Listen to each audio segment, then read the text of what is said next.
Protopresbyter Sergiy Baranov. About the law of love. Sermon on the day of the circumcision of Christ, the 13th of January, 2022. Why does our Lord derogate himself so much that he not only becomes a human, but also observes the law to the letter, and on the 8th day he gets circumcised, like any male child in Israel?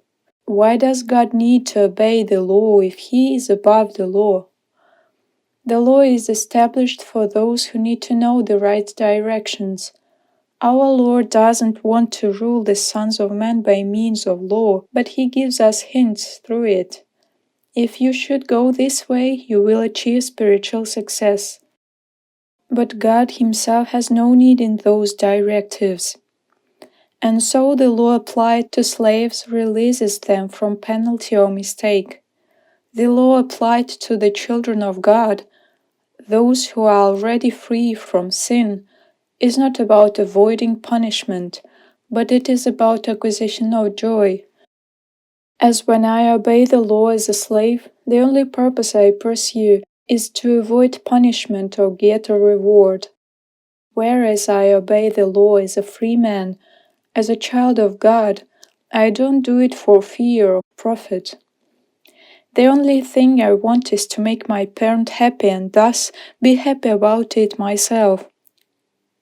It will surely happen when I'll perceive through my conscience and heart that I fulfilled the law.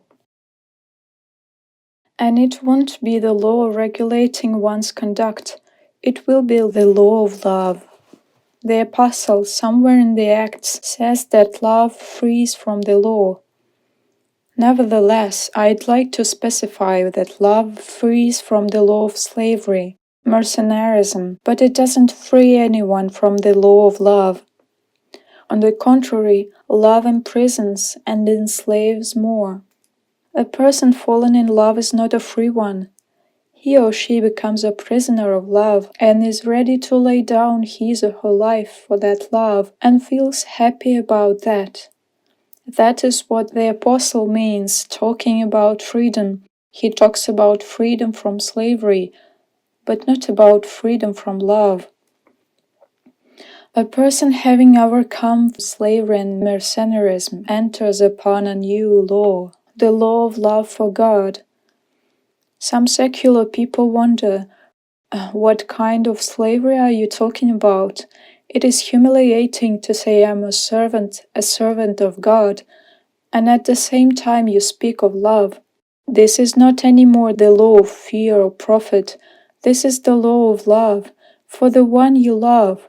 And this is slavery, but a perfect, absolutely happy, clear and dignifying one, bringing happiness and joy to its slave. And you'd like to fall into this slavery so hard and serve as a slave in love for our beloved sweetest Jesus Christ.